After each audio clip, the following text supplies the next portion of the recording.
Bonjour à toutes, bonjour à tous, bienvenue dans votre émission Mission Passion. Dans ce nouveau numéro de Mission Passion, nous allons recevoir Hugues Stéphanie. Bonjour Hugues, vous allez parler de votre passion pour la comédie. Mais avant cela, nous voyagerons dans l'univers de l'aquarelle, puis nous embarquerons dans les coulisses d'un repas traditionnel normand. Et enfin, un jeune musicien nous fera écouter sa musique. Je commence avec vous Hugues Stéphanie. C'est quoi être comédien en 2025 ? Compliqué, mais ça se fait tout à fait normalement et tout à fait bien. C'est un travail conséquent. On se retrouve à faire beaucoup de boulot en plus de comédien. On se retrouve à faire un travail un peu proche de l'anthropologie aussi avec notre boulot, mais ça date quand même d'il y a un moment. Et surtout, on essaie de trouver des projets à monter avec des gens qui nous sont chers, des gens avec qui on aime bien travailler. Des projets aussi qui nous tiennent à cœur pour pouvoir les faire tourner le plus longtemps et le plus vite possible. On en parle dans quelques instants, mais avant cela, nous allons aller dans l'univers de Ghislaine Ménil. Elle est proviseure adjointe du lycée Pierre-Corneille. Elle a une passion pour l'aquarelle qu'elle va nous faire découvrir. Reportage. Madame Ménil est proviseure adjointe au lycée Pierre-Corneille de Rouen.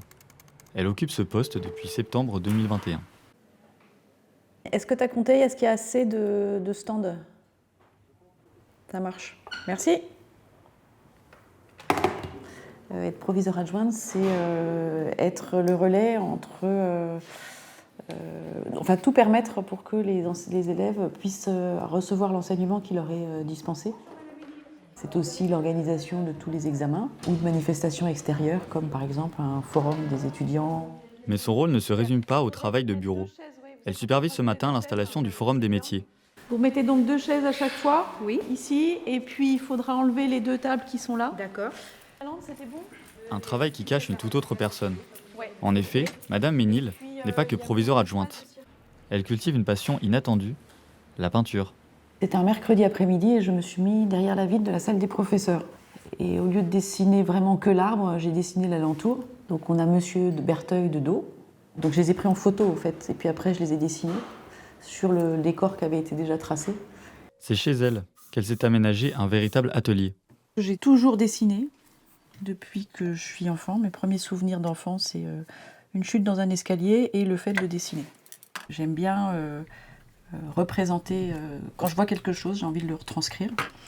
Et puis, je suis attirée par les couleurs. J'ai pu concilier avec mon métier d'enseignante et puis après de chef d'établissement, à la fois un épanouissement artistique et puis un épanouissement intellectuel, scientifique ou relationnel avec le travail au lycée de chef d'établissement. Si l'artiste possède une palette très diversifiée de styles, elle s'attaque depuis le confinement aux portraits et autoportraits. Alors j'aime bien faire des portraits. Les portraits, c'est donner un peu de vie sur une peinture. Les paysages, peut-être qu'on peut faire un animal qui passe ou un enfant qui joue dessus, mais dessiner un portrait, en particulier quand on s'attache aux yeux, quand on passe à cette phase-là, on a l'impression de faire une naissance. Donc moi, ça me plaît beaucoup. De retour sur le plateau de votre émission Mission Passion. Si vous voulez en savoir plus sur le travail de Ghislaine Ménil, vous pouvez la retrouver sur Instagram sur GHISMESNIL, Gis Ménil sur Instagram. Hugues, vous êtes comédien, vous êtes passionné par la comédie. Comment ça naît une passion pour la comédie ? Alors pour ma part, c'est né très tôt, quand j'avais 12 ans. Je suis rentré dans un collège-lycée, le collège-lycée Saint-Joseph au Havre. Et très vite, je me suis retrouvé à être un peu embarqué, à tomber dans la marmite avec l'atelier théâtre qu'il y avait dans mon collège-lycée. De fil en aiguille, chaque année, je revenais à ce même atelier sans me poser la question à chaque fois de mon retour potentiel ou pas. Ça en est arrivé au lycée et puis des années après, je me retrouve au Conservatoire régional de Rouen. C'est quoi? C'est une passion? C'est un feu? On se dit quoi? J'aime jouer, j'aime être sur les plans, j'aime être devant les projecteurs, devant les gens qui nous regardent. C'est un mélange de à peu près tout ce que vous venez de citer. C'est-à-dire que ce qui est absolument génial, c'est de travailler pendant des semaines et des mois, voire même sur un spectacle, sans forcément avoir tout de suite, nous en tant que comédiens, la vision vraiment claire de tout ce que ça va donner. Et de voir les choses aboutir et de sentir les choses aboutir, surtout quand on commence à arriver aux dernières lignes droites. Ça, c'est vraiment un instant qui est un véritable bonheur quand on commence à faire le filage de toute une pièce, quand on commence à pouvoir jouer aussi devant des spectateurs.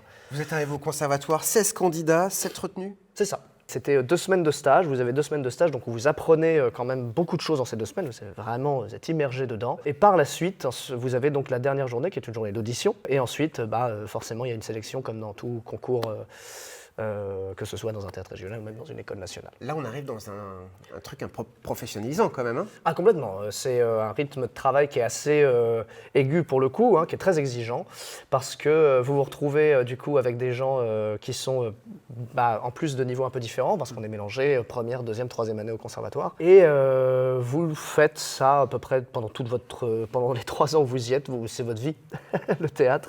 Vous vivez, vous dormez, vous bouffez théâtre pendant 3 ans. On a normalement 20 heures de cours par semaine, c'est le programme de base, sauf que nous on en rajoute énormément parce qu'il y a des stages, il y a le travail qu'on fait nous-mêmes également pour pouvoir monter les spectacles qu'on fait, 2 spectacles par an, et forcément ça se fait pas tout seul, ça se fait pas en 20 heures de travail. Vous parliez de manger théâtre, je vous propose maintenant de manger un peu de bonne cuisine avec Bruno Bertheuil. C'est un enseignant du lycée Pierre Corneille de Rouen, il est également passionné de cuisine et il va nous montrer sa recette de la sole normande.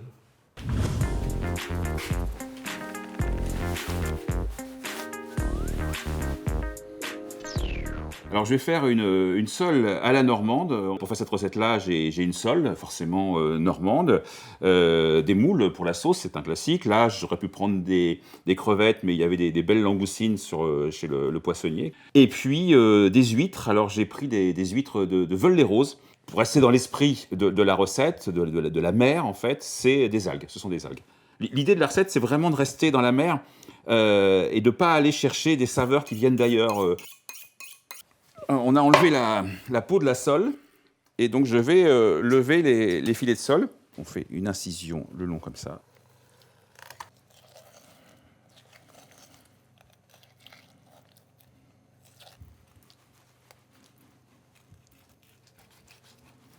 Je vais faire le fumet de poisson qui va être un élément de base de la sauce. Donc c'est simple, hein, je vais prendre une échalote, je vais faire tomber un peu au beurre, un peu d'ail, mais surtout la carcasse de la sole.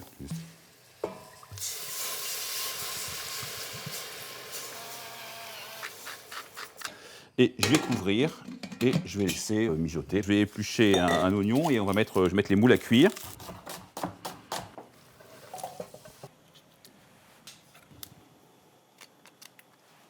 Et puis après, je vais m'occuper des langoustines. Et puis, ma recette, elle sera sur le point de prendre une belle forme. Donc là, les langoustines sont cuites.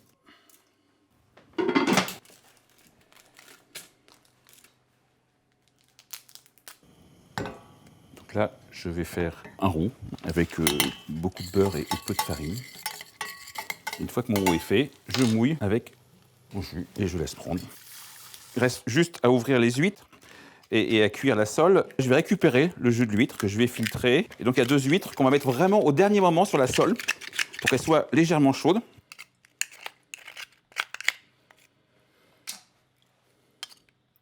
Le jus des huîtres que j'ai récupéré, et là je l'ajoute à la sauce, là, comme ça. Et je vais pouvoir ajouter un peu de crème, là. Voilà ma sauce.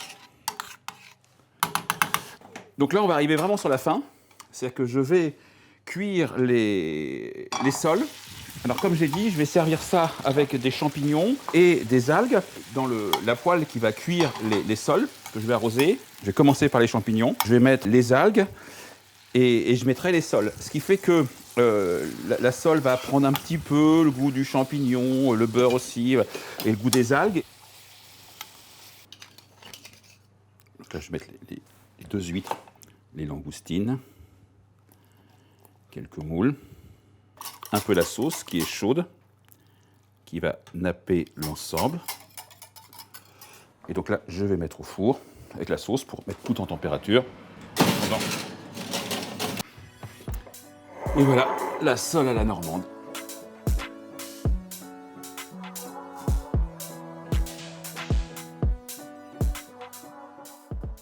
Et c'est appétissant, hein. Ça met l'eau à la bouche, en effet. Ouais. Ça donne envie. Hein. Ouais. Nous reprenons la discussion sur votre passion pour la comédie, Hugues. Vous m'avez dit tout à l'heure, je me considère comme apprenti comédien. Ça veut dire quoi, je suis apprenti comédien? Alors, je suis techniquement plus étudiant aujourd'hui, mais en fait, étant donné que je suis tout jeune, j'ai 24 ans, j'ai pas une expérience monstrueuse de ce travail-là, c'est une manière, je trouve, de rester très humble par rapport à son boulot et de se rappeler que ce sera quand on aura 70 ans à la rigueur qu'on pourra commencer à faire un bon portrait de ce qu'on aura réussi à accomplir ou pas d'ailleurs. Je veux dire, moi, ma première et seule ambition par rapport à ce métier, c'est de pouvoir continuer à le faire et à en vivre justement quand j'aurai 70, 80 ballets, même peut-être encore plus vieux, hein, le jour où je crèverai, quoi. Qu'est-ce qui vous passionne le plus? La comédie, le cinéma? Être sur scène, être devant un plateau? Les deux, mon capitaine. On ne vient pas forcément chercher la même chose. Disons qu'au théâtre, on a une liberté qui est énorme. Vous embarquez le spectateur sur 2 heures, 3 heures, voire beaucoup plus pour certains grands malades, comme par exemple Thomas Joly avec ses 24 heures ou ses 48 heures. Et puis le cinéma, en revanche, c'est un travail très intéressant aussi parce qu'on se retrouve à devoir faire beaucoup plus en faisant beaucoup moins. C'est quoi votre actualité du moment?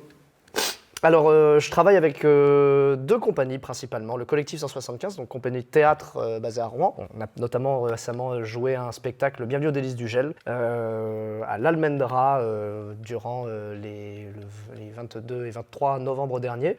Ça s'est très bien passé et là, on essaye de le faire tourner dans la région. Et avec Aquaferro, donc escrime, qui est basé à Forges-les-Eaux, on prépare des prestations d'escrime artistique pour différents événements. On en parle juste après l'agenda culturel de Théo, qui justement va nous parler d'actualité des spectacles qui se jouent dans notre région. Eh bien le bonjour, bienvenue dans votre agenda culture. Aujourd'hui, 5 actualités autour de la région. Tout d'abord, la musique. Un concert digne des plus grands se déroulera le 23 janvier au 106 à Rouen. Alors venez plonger sur la route de Memphis au son du rock et de la guitare. Pour cette 11e édition du festival Elles font leur cinéma, retrouvez le festival et un tas de réalisatrices engagées pour les luttes féministes et le parcours de grandes femmes. Beaucoup de films, des débats, des échanges, un rendez-vous à ne pas manquer. Donnez une nouvelle vie aussi à vos vieux appareils électroniques. C'est l'objectif du groupe Normandie World Cleanup Day. L'empreinte environnementale du numérique sera mise à l'honneur. Pour participer, c'est très simple, il vous suffit de prendre un objet électronique et de le transformer en art. Si vous aussi vous êtes détraqué à coup d'insomnie, alors pour sa 21e édition, de nombreux musées seront éveillés de nuit et vous pourrez assister à des spectacles, des représentations. Ça se déroulera le samedi 17 mai 2025 pour vous faire voyager le temps d'une nuit. Après avoir pris l'eau l'an dernier, le festival Les Papillons de Nuit reprend son envol pour sa 23e édition. Un rendez-vous incontournable pour faire vibrer la Normandie. Au rendez-vous, Niska, Nino, mais aussi Pierre Garnier et Philippe Catherine. Merci à vous, c'était l'agenda culture. Un programme passionnant et riche sur le territoire qui est le nôtre. Hugues, on parlait d'escrime il y a quelques instants, juste avant l'agenda culturel. Cet escrime artistique, vous le faites avec la compagnie Aquaferro. C'est quoi l'escrime artistique? Alors, l'escrime, à la toute base, il faut savoir que c'était une formation obligatoire dans la formation de comédien. Ça s'est perdu malheureusement avec le temps. Nous, notre travail, c'est de reprendre des livres d'armes qui datent, qui sont très très vieux, qui sont les originaux, sur lesquels les bretteurs de l'époque apprenaient à se battre. Et nous, on regoupille tout ça, de sorte à pouvoir créer des prestations qu'on peut présenter lors d'avant-premières de films, d'événements spéciaux organisés pour l'escrime artistique, ou même d'événements comme par exemple récemment pour la sortie de la série Zorro, on s'est retrouvé à pouvoir jouer au Magic Mirror au Havre, par exemple. Oh, c'est super. Très très très très intéressant. Je vous propose maintenant de voir le portrait d'un autre passionné. Il s'appelle Nelson Var. Il est passionné de musique, il est musicien. Et notre réalisateur, le réalisateur de cette émission, Pierre, est allé à sa rencontre. Je vous propose de regarder son reportage. Nous sommes dans le jardin de l'hôtel de ville de Rouen, le quartier où habite Nelson Var. C'est un musicien âgé de 28 ans. Il est compositeur, guitariste et chanteur pour le groupe Go Juice. Il nous invite chez lui.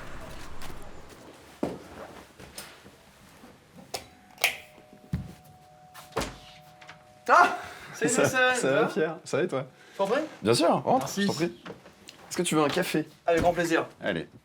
Tu as commencé à écouter la musique très jeune, à un très jeune âge. C'était grâce à ton père?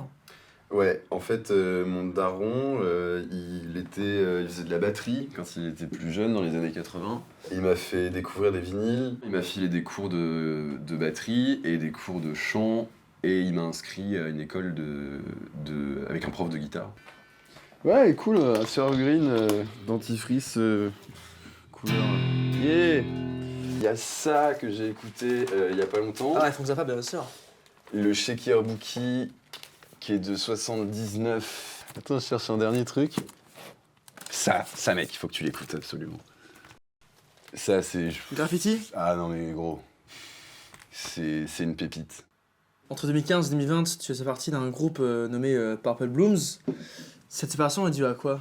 On a tous eu un peu notre vie à droite à gauche, notamment les études dans d'autres villes. On avait des copains qui avaient formé d'autres groupes, du coup c'était compliqué d'avoir d'autres projets à droite à gauche. Maintenant t'es dans un groupe qui s'appelle Go Go Juice. Oui. Comment s'est fait la transition entre Purple Blooms et Go Go Juice?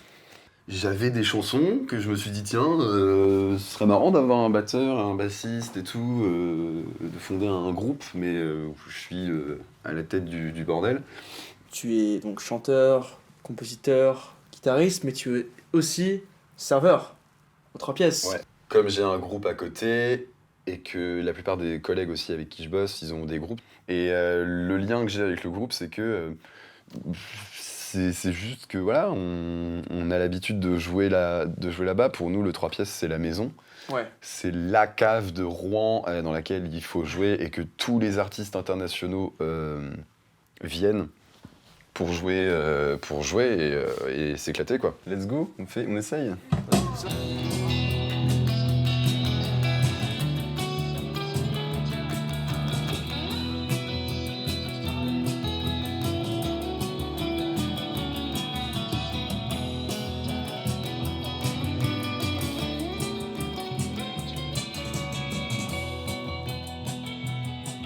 Il y a pas mal de singles qui sortent en ce moment. Ça sort un album si je me trompe pas. On a reçu les masters de notre album. Et du coup, l'album, en théorie, sort à partir à la fin du mois de mars. On est très fiers de cet album. On a deux beaux concerts qui arrivent. Notamment le 23 janvier, on fait les John Sessions de Beauregard. Et le 30 janvier, si je dis pas de bêtises, on joue au Supersonic aussi. Continue à jouer là, c'est... Hein? On se revoit bientôt pour le concert! Carrément! Si tu veux un café, t'hésites pas. Hein. Avec grand plaisir! Tu repasses quand tu veux. Merci Pierre. À bientôt.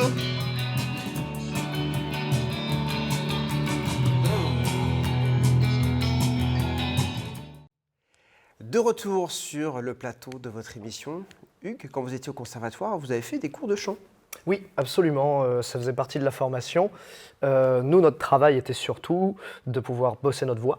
Et surtout, en fait, le professeur qu'on avait était un monsieur qui était beaucoup dans le cabaret. Donc en fait, il nous faisait travailler surtout un travail d'interprétation des chansons. Pas nécessairement une qualité vocale comme on a pu entendre déjà un petit peu avec le jeune homme. Savoir poser sa voix finalement. Savoir poser sa voix, exactement. Et surtout raconter un texte en chanson, comme on raconterait un texte de théâtre. Votre passion est devenue votre métier. Oui. Mais vous avez encore une autre passion, la passion des fringues. Absolument, oui. Alors, chez moi, c'est surtout tout ce qui touche au vestiaire masculin classique. La tenue me fait peut-être un poil mentir aujourd'hui, mais normalement, c'est vrai qu'un grand amateur de tout ce qui va être costume 3 pièces, avec montre à gousset, des grands fedoras, des grands manteaux lourds et très longs pour l'hiver. Puis de savoir également d'où viennent ces vêtements, de voir comment est-ce que du coup on a ensuite décaler la mode vers quelque chose qui tend vers quelque chose de beaucoup plus décontracté aujourd'hui, de voir comment est-ce qu'on peut essayer de réimmiscer très simplement un style comme ça qui redeviendrait normal en parallèle de tous les autres styles vestimentaires existants aujourd'hui. Merci Hugues, on se retrouve rapidement tout à l'heure. Je vous propose maintenant de retrouver Nelson Var en plateau avec nous. Il nous interprète Pink Moon de Nick Drake.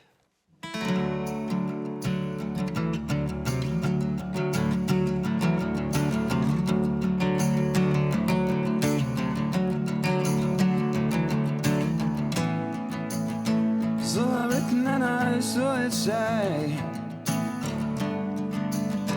Pink Pink moon is on its way. None of you stand so tall. Pink moon gonna get cheers. Oh, it's a pink moon, and it's a pink moon. Pink, pink, pink, pink, pink moon.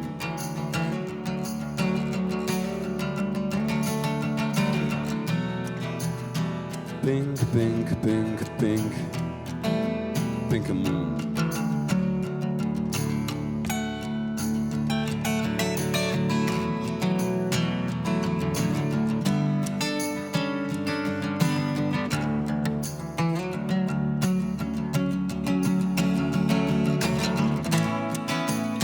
So then I saw it say,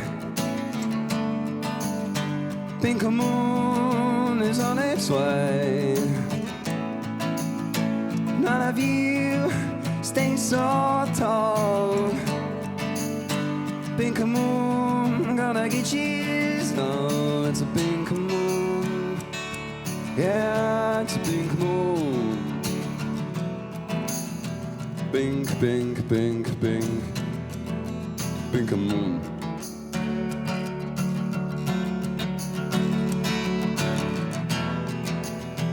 Pink, pink, pink, pink, pink moon.